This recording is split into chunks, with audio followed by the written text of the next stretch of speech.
Foi. Senhor Deus, Pai querido, Pai amado, viemos te louvar, viemos te glorificar, viemos te exaltar, Senhor, pelo dia, pelas tuas bênçãos, pela tua graça, pela tua misericórdia, por tudo que nós fizemos e porque tu és um Deus tremendo, Senhor, e por cada momento que tem nos dado.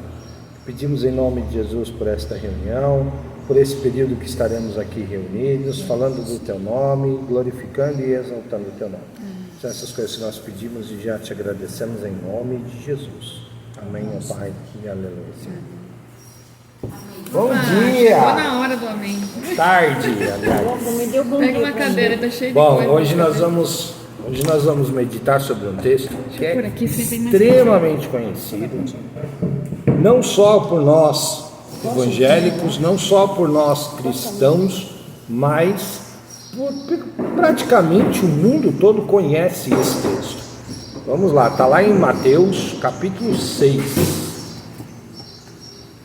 Nós vamos começar a ler do versículo 5 em diante. Então orem, não sejam como hipócritas. Eles gostam de orar em pés nas suas sinagogas e nas esquinas, com os propósitos de serem vistos pelas pessoas. Sim, eu lhes asseguro que já receberão a sua recompensa. Mas quando orarem, vá para o seu quarto, feche a porta, ore a seu pai, que está em secreto. Então seu pai, que vê o que você faz quando está sozinho, o recompensará. E quando orarem, não fique sempre repetindo a mesma coisa como os pagãos. Eles pensam que Deus lhes ouve porque falam bastante. Não sejam iguais a eles, porque seu pai sabe do que precisam, até mesmo antes de lhe pedirem. Vocês, portanto, orem assim: Pai nosso nos céus, teu nome seja mantido santo, venha o teu reino, tua vontade seja feita na terra como no céu. Até o versículo 10. É a oração do Pai Nosso. Jesus está falando para quem aqui? Seus discípulos. Os discípulos chegam para Jesus e dizem assim: Jesus, nós não sabemos orar. Nós devemos orar como? Como os fariseus, como os sacerdotes? Aí Jesus começa a explicar para eles. Em primeiro lugar, vocês não devem orar como os fariseus e como os sacerdotes. Como é que eles oravam? Eles oravam em pé, falando alto, gritando no meio da multidão, para que a multidão visse ele orar. E Jesus já começa a treinar os discípulos, em primeiro ponto, já derrubando uma tradição judaica muito forte, que era chamar Deus de Pai. Isso para o judeu era algo impensável. É até hoje. Você não chama Deus de Pai. Deus não é seu Pai. Deus é seu Senhor. Falou não. Vocês vão começar orando como Pai. Eu tinha um bom relacionamento com meu pai. Nós estávamos comentando isso hoje de manhã. Eu tinha um bom relacionamento com o meu pai. Meu pai, muitas vezes, eu chegava da faculdade, pegava ele dormindo no sofá, porque nós tínhamos o hábito de conversarmos diariamente. Então, muitas vezes eu chegava meia-noite e meia da faculdade, e pegava meu pai sentado no sofá, dormindo no sofá, esperando para a gente poder colocar o nosso papo em dia. E muitas vezes nós temos uma certa restrição de falarmos com Deus.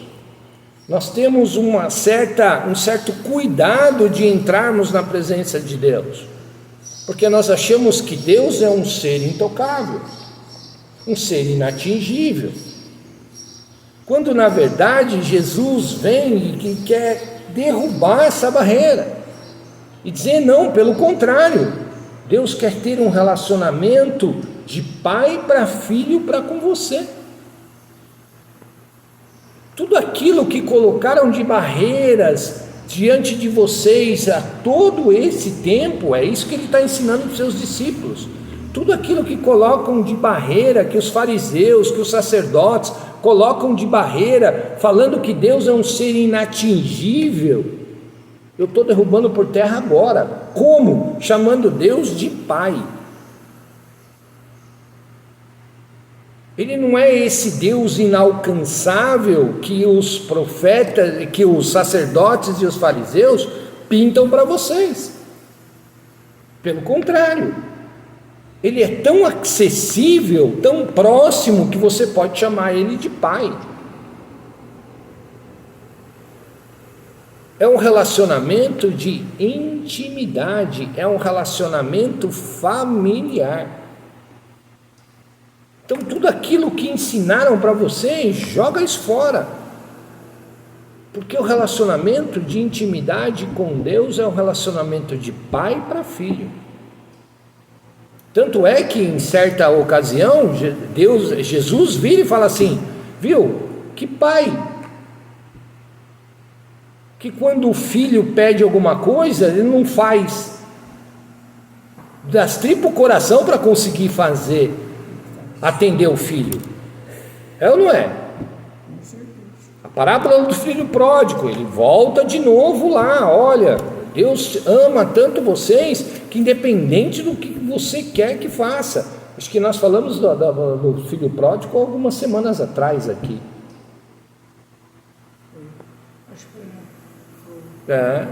Então, assim, quanto mais proximidade nós temos de Deus, mais parecidos com Ele nós ficamos. Então, é esse relacionamento de pai. Então ele fala: quando você for orar. E qual é o meio dessa conversa? Parafraseando agora o exemplo que eu dei aqui há alguns instantes atrás, que meu pai ficava esperando, cochilava muitas vezes lá na sala, e meu pai roncava que era uma beleza. Eu conseguia saber que meu pai estava dormindo, porque meu pai, você escutava o ronco dele no meio da rua. Então, 4, 5 casas antes de chegar em casa, eu já sabia que meu pai estava dormindo. Literalmente aquela expressão, britadeira. Tanto é que quando foi reformada a casa, minha mãe pediu para o meu tio, era para eles dormirem no quarto da frente. Minha mãe pediu para o meu tio, falou: não, bota no quarto do fundo, faz o quarto maior lá no fundo. Por quê? Porque os vizinhos reclamam do ronco dele. Meu Deus. Meu pai tinha um inquilino assim, mas não dormia. O Zé Amaral nunca também. Não dá, acho que não dá para ouvir fora, mas nossa, não atrapalha. Eu de vez em quando tomo uns cutucão em casa, quando eu estou muito cansado. O cansaço faz. Mas não chega a tanto também. Um vizinho meu bateu lá na porta de casa, viu? Dá para desligar a britadeira aí à noite, pelo menos, ou não? Mas eu fico imaginando, parafraseando esse exemplo, eu fico imaginando como é que será que Deus senta na sala e me espera para conversar. Você é doido de falar isso. Não, sou não. Relacionamento de pai e filho. Como, por exemplo, quando no nosso dia a dia eu criei um hábito, e eu não estou falando isso para me gabar não, a Zilda sabe disso. Eu criei o hábito de todo dia de manhã, antes de levantar da cama, fazer a nossa oração matinal, juntos. Estive aí 4 dias em concílio.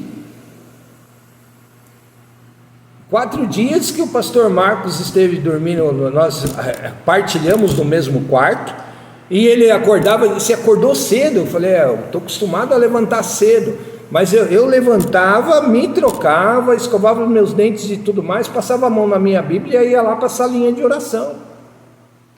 Por quê? Porque se eu não fizer dessa forma, meu dia Está faltando aquele papo, aquela comunhão com Deus. Está faltando aquela conversa diária. Me faz falta. Como, por exemplo, quando não existia a possibilidade de estar conversando com meu pai, ele sentia essa falta e eu também. Esse é o relacionamento que nós temos que ter com Deus. Esse é o relacionamento que, através da vida de Jesus, nós temos acesso ao coração do Pai. Nós temos acesso ao coração de Deus. Fomos feitos filhos de Deus através do sacrifício de Jesus. E isso nos traz benefícios. Isso traz a condição de relacionamento de chamar Deus de Abba, de Pai. Um Deus, um Pai amoroso.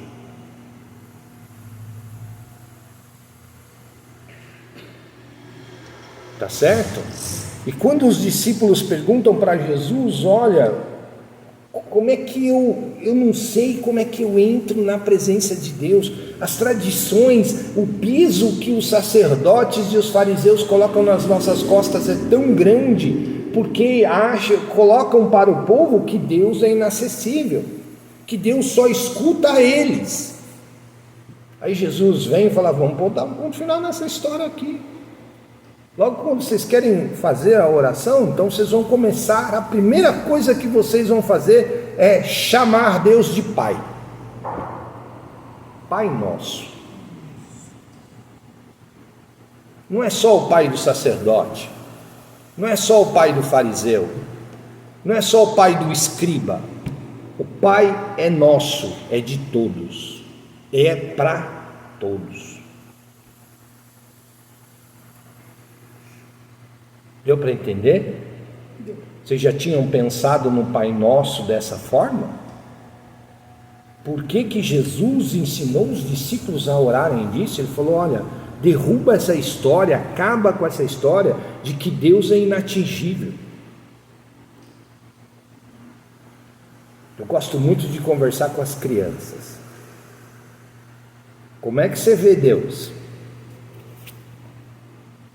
Como é que você acha que Deus é? Já imaginou Deus de alguma forma? Não? Aquele velhinho sentado numa cadeira com um cajado na mão, de cabelinho branco, assim mais ou menos? Não? Como é que você imagina Deus?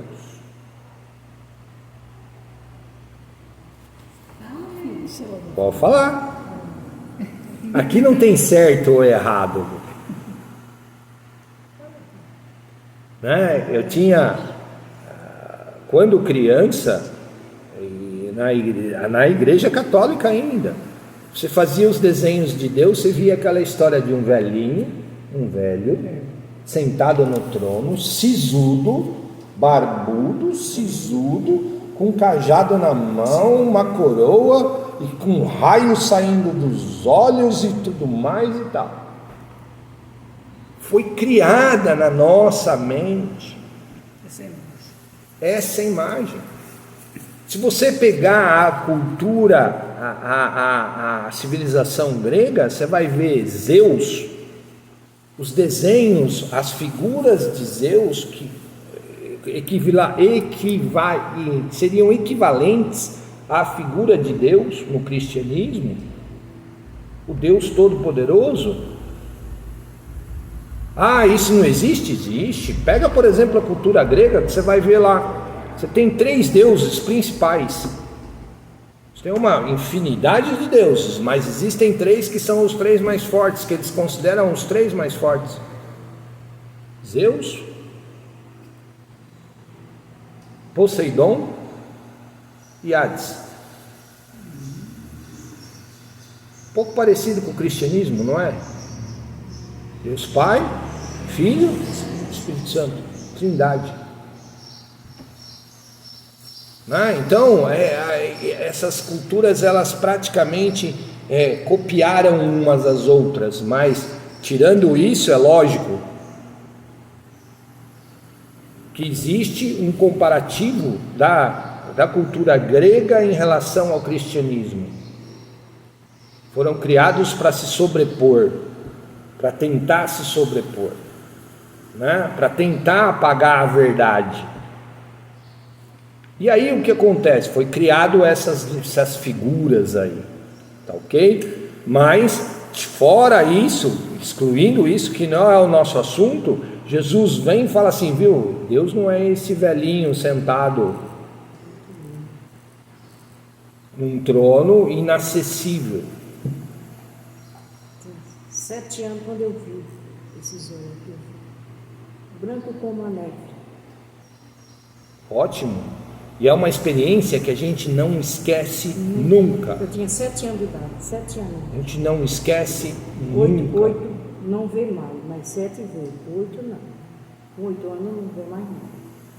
E o que eu tenho liberdade, e Jesus continua na oração dizendo, tá, tudo bem, mas o que eu vou falar diante de Deus? O que eu vou me expressar diante de Deus? E Jesus mostra através da oração do Pai Nosso que nós podemos entrar e abrir o nosso coração para Deus. Como é que você pode afirmar isso, Kleber?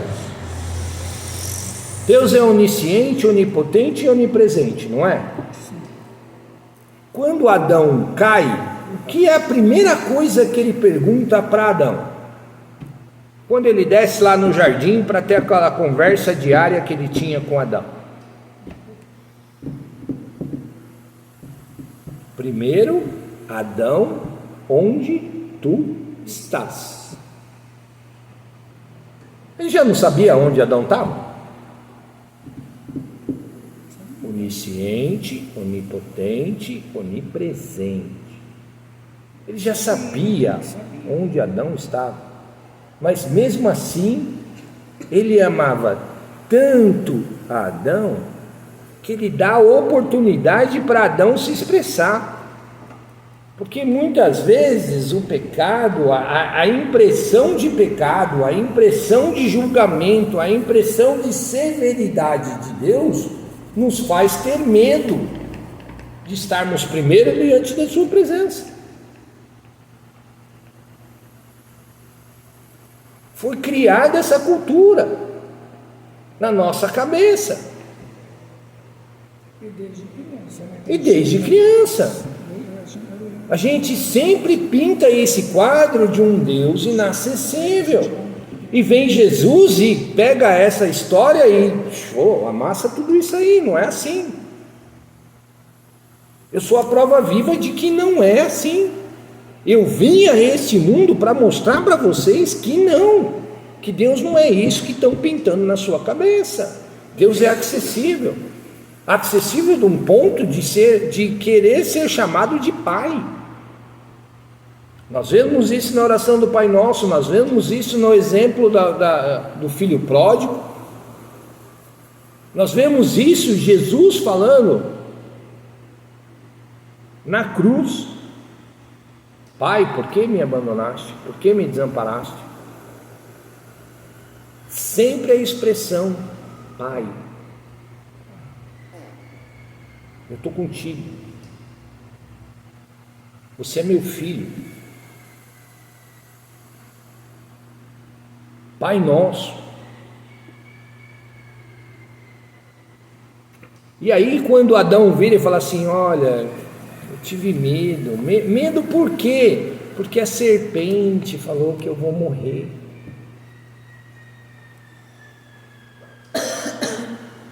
Tive medo porque eu estava nu. Aí lá, Caim e Abel. Quando Caim mata Abel, Deus já sabia, não sabia que Caim tinha matado Abel? Mas Deus desce para conversar com Caim, e qual que é a primeira pergunta que ele faz para Caim? Onde está teu irmão? Não é essa a pergunta que Deus faz? Caim, cadê Abel? Deus já sabia que Caim tinha matado Abel. Aí Caim responde para ele, acaso eu nasci grudado com meu irmão? Eu tenho que dar satisfação da vida do meu irmão? Sei lá, cadê meu irmão? Falou não. Deus vira para Caim e fala assim para ele: não, você sabe onde está seu irmão, porque a terra onde você enterrou ele, o sangue dele está clamando diante da terra. E aí Caim cai em si. Mas mesmo assim, sabendo o que tinha acontecido, Deus queria conversar com Caim, queria perguntar para ele, queria que Caim falasse o que ele fez. Então, vocês percebem aonde que desde lá de trás, Deus sempre quis relacionamento com o homem, Deus sempre quis conversar com o homem. E muitas vezes eu percebo as pessoas dentro das igrejas com uma dificuldade tremenda de orar.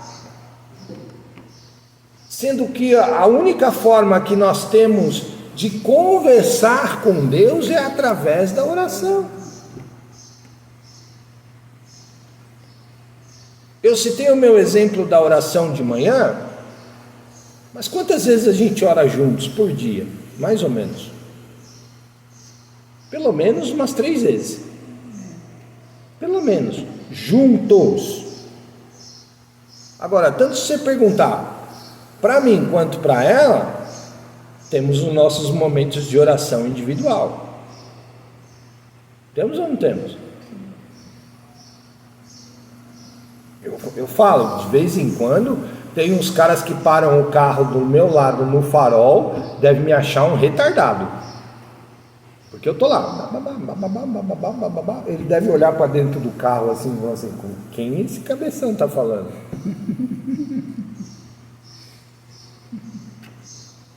Às vezes, se você me pegar no supermercado e eu estiver sozinho, dependendo de como foi meu dia, você vai me pegar orando no meio do corredor do supermercado e falando. Eu já vi uma vez uma senhora que eu fico olhando, aí eu cruzei com ela num corredor, acho que eu estava pegando sabão em pó, lá na saída, e estava orando diante de Deus, colocando algumas situações, fazendo alguns pedidos e tudo mais e tal, e conversando e tal, e eu acho que ela olhou assim para minha mão, não viu o celular, não viu o fone de ouvido e tudo mais, ela deve ter pensado assim, com quem esse sujeito? Aí eu fui buscar o açúcar, tinha esquecido o açúcar, aí deixei o carrinho lá, fui lá no açúcar e tal, daqui a pouco eu vi a mesma mulher passando e olhando assim, e eu conversando com Deus. Deve ser louco, deve ter sido o pensamento dela, deve ser doido, esse sujeito não bate bem na cabeça não. Mas eu estava pouco preocupado. E para evitar esse tipo de situação, por isso que Jesus vira para os discípulos e fala assim: ó, faz o seguinte, para você não passar por essa situação de ser colocado, taxado como louco e tal, se tranca no seu quarto, fecha a porta, vai lá, que lá é um momento de você ter um momento de intimidade com Deus. Por isso que eu aproveito os momentos a sós dentro do carro. É meu, está trancado lá. Alguém pode achar aquilo a coisa mais estranha do mundo, mas ninguém pode vir, viu?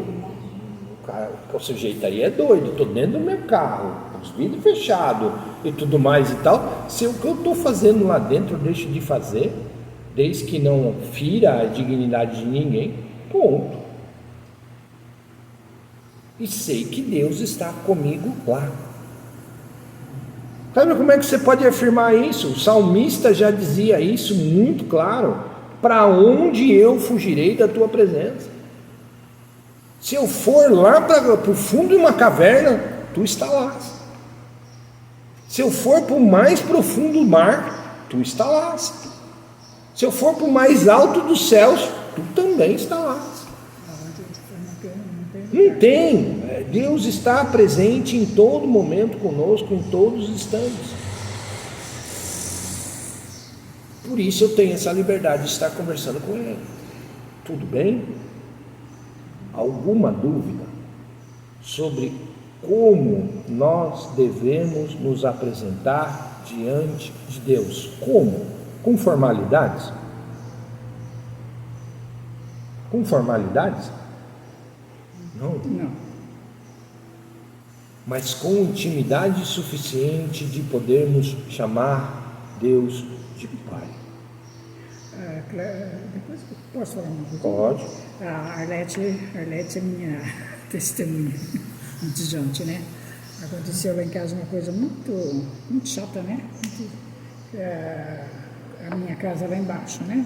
O primeiro inquilino que eu pus pela imobiliária para alugar para mim, foi lá alugaram tudo para o moço, depois o moço não pagou, deixou água, deixou luz, tudo lá, e uma bagunça. A imobiliária teve que fazer despejo, né, que fala, teve que fazer despejo, mas falaram para mim, dona Rosimeira, a senhora não paga nada, porque deixou atrasado, né, água, luz, até o aluguel.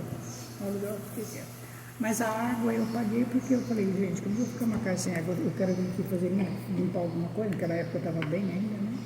Eu quero vir limpar e como eu vou ficar sem água? Sem luz não, porque a luz de noite eu não estou em casa.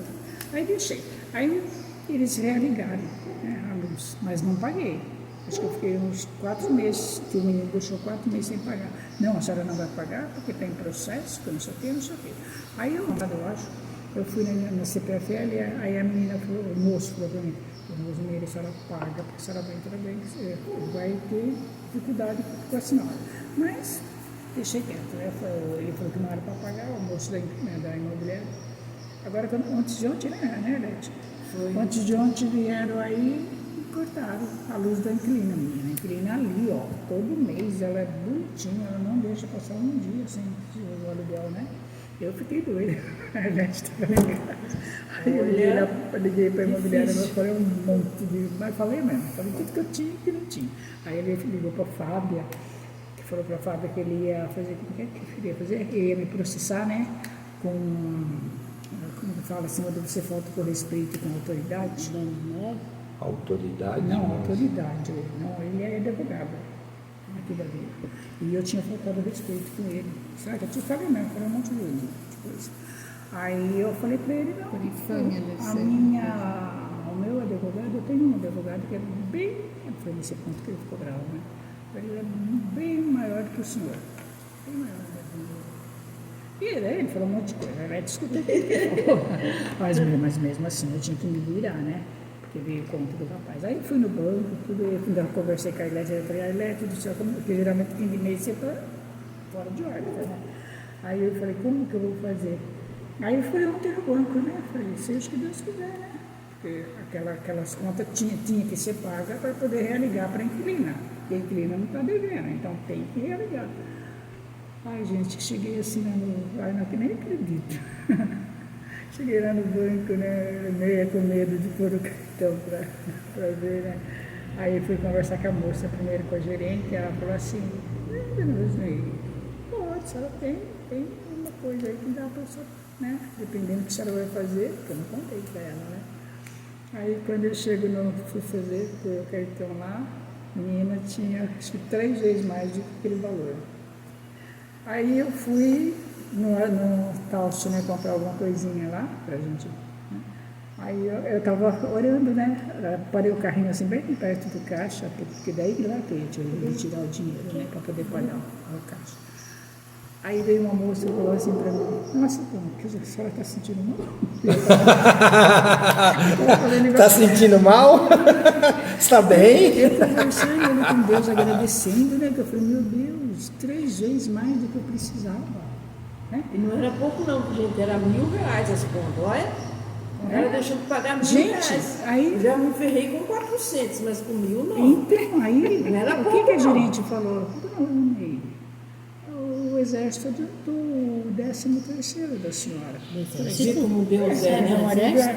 Meu marido é. E eu sou casado com o seu Zé só na igreja, não segundo.